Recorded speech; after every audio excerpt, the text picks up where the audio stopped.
지금 그곳에서 그 사람 옆에서 빛이 느껴지지 않는다면 내가 반짝일 수 있는 곳으로 움직여야 한다고 했다.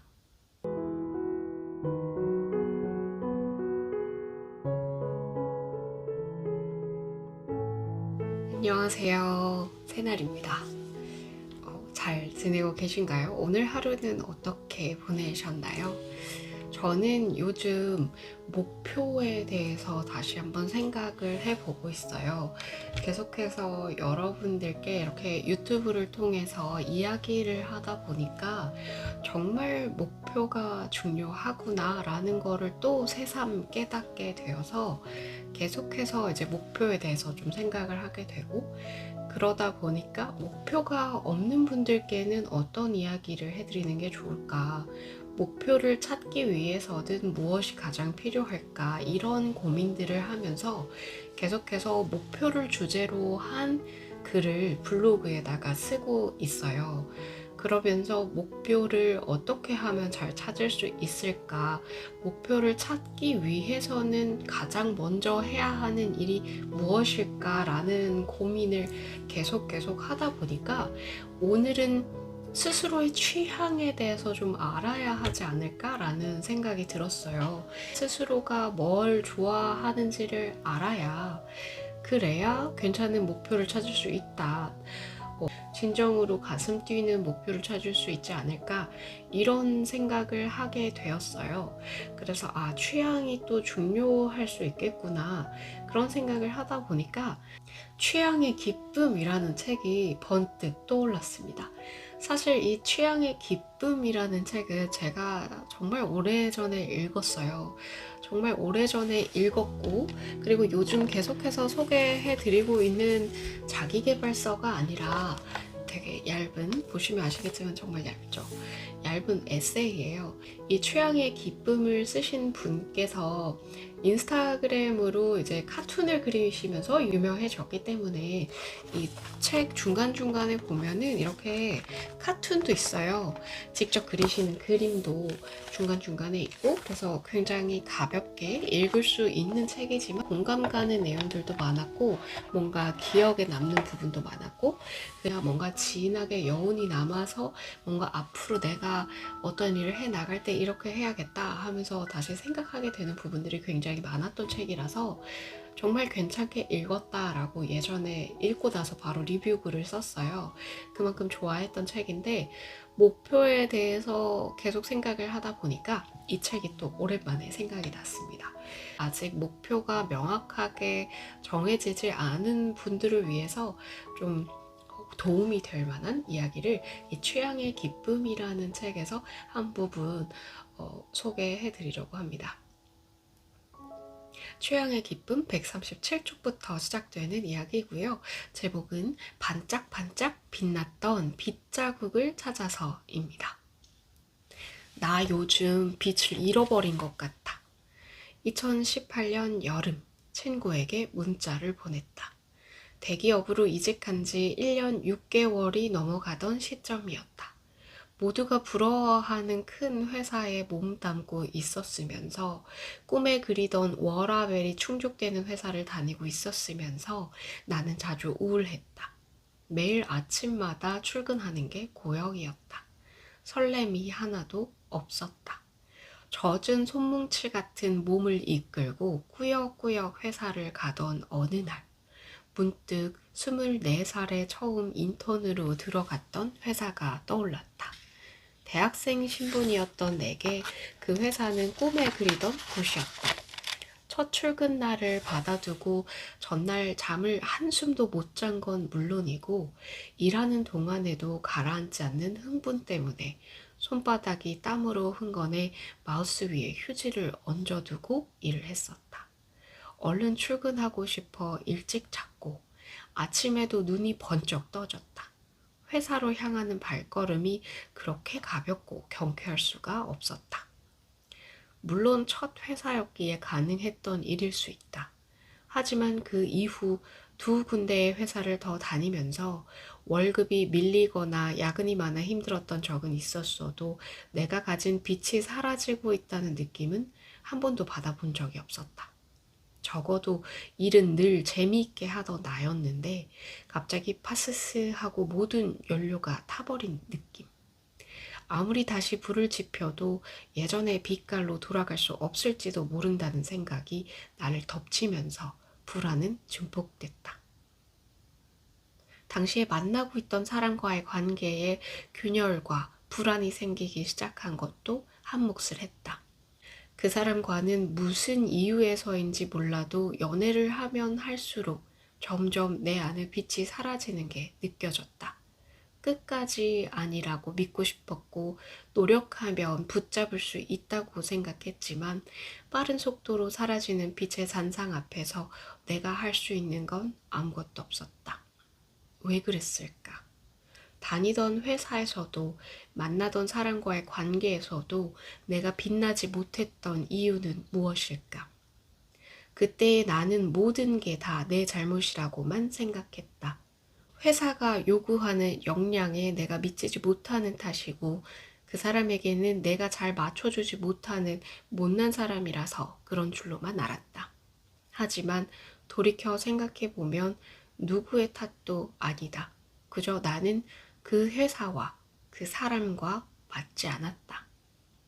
콘텐츠를 만들고 글을 쓸 줄 아는 내 능력이 당시의 회사에서는 그다지 중요한 역량이 아니었다.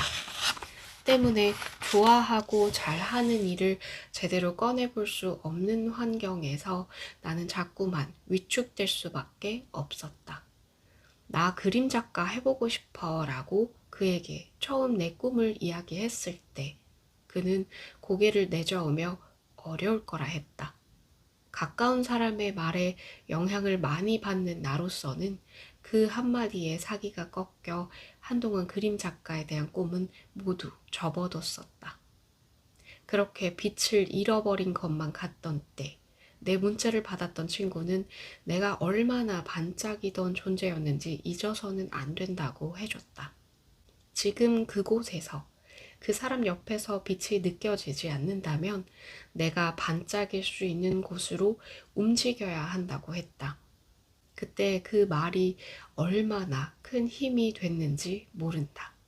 나에게만 문제가 있는 것도 지금 이 환경이 잘못된 것도 아니라는 것을 처음 깨닫게 된 때, 그 사실을 깨우치고 나니 원망보다는 희망의 마음이 앞섰다. 빛이 바랜 만남은 그의 의지 덕분에 생각보다 빠르게 마무리가 됐다. 마음은 아팠지만 나를 좋아해준다는 이유만으로 만남을 쉬이 결정하던 나의 어리숙한 과거와도 결별할 수 있었던 좋은 계기였다. 회사는 오랜 고심 끝에 퇴사했다. 지난 회사를 포함해 총 7년 2개월이라는 경력의 마침표를 찍고 나에게 처음으로 진짜 방학을 선물해 주기로 한 것이다. 그때 내 나이 32이었다. 어릴 때 떠올리던 32살이라는 나이는 직업적으로나 관계적으로나 꽤 안정적인 모습일 줄 알았는데 친구들과 비교해봐도 나는 어느 것 하나 이뤄놓은 게 없는 참 철없는 32살 같았다.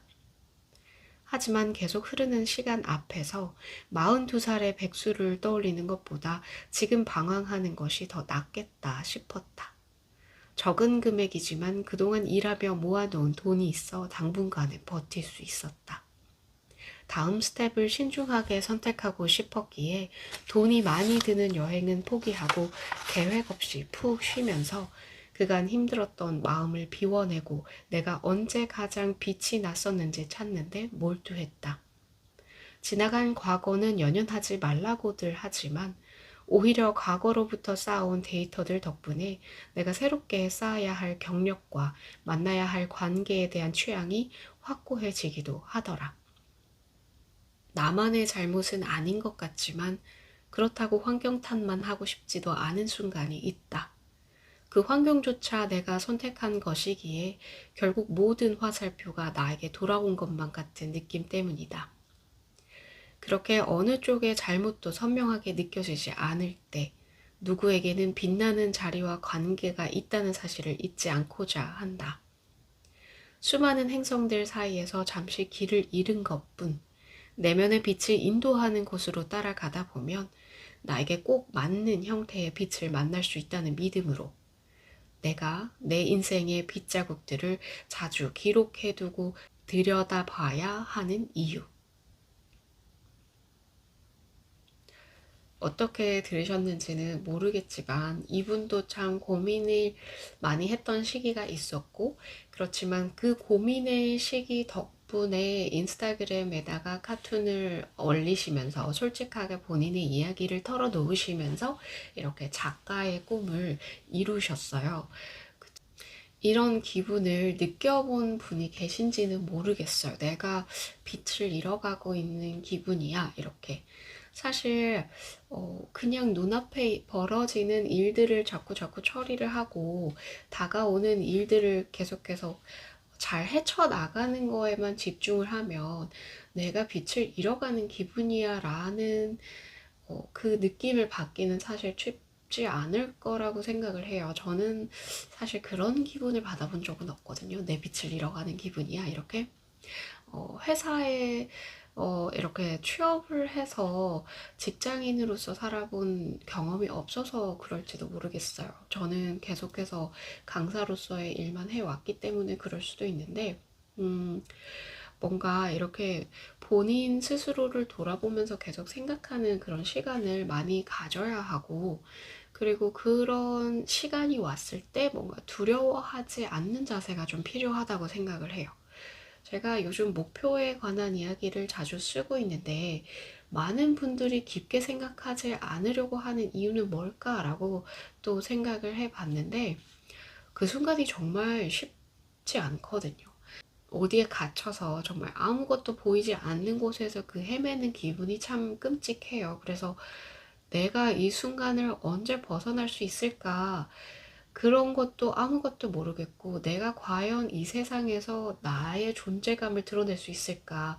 그런 생각만 계속 하면서 어두운 공간 속에서 자꾸만 허우적거리는 그 기분이 언제 헤어나올지도 모르겠다는 그런 답답함과 막막함 때문에 참 힘들 때가 많거든요. 그래서 깊게 생각하기보다는 뭔가 주변을 둘러보면서 이 사람은 어떻게 하지, 저 사람은 어떻게 하지, 이렇게 살펴보면서 그 사람의 가고 있는 길이 괜찮아 보이면 그냥 그 길을 가려고 하는, 그래서 내 취향을 알아보고 내가 정말 진정으로 원하는 게 뭔지 생각해 보기보다는 그냥 남들이 정해놓은 길 혹은 남들이 가고 있는 길을 먼저 따라서 가보려는 그런 분들이 참 많거든요.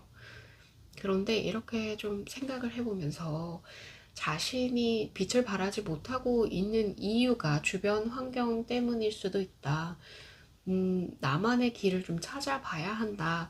그리고 누구나 다 그런 시간을 겪어내야 빛날 수 있다라는 거를 좀 생각을 하시면서 좀 각오를 하시고, 여기서 이야기를 하셨지만 이 42살의 백수가 돼 있는 것보다는 지금 고민을 해보는 게 낫지 않겠냐 라는 생각에서 일을 그만두고 이제 자신만의 길을 찾았던 것처럼, 먼 훗날에 그 지금 해야 했던 고민들을 뿌리치고 남들이 가던 길을 이렇게 따라서 갔다가 나중에 42살, 50살이 되어서야 큰 깨달음을 얻고 다시 시작하는 것보다 지금 뭔가 생각을 하고 그 길을 걸어가는 게 좀 더 시간을 아낄 수 있지 않을까라는 생각을 하면서, 내가 지금 뒤처질 수는 있지만 나중에 다른 사람들에 비해서 더 잘 나갈 수도 있지 않을까 하는 그런 믿음을 가지고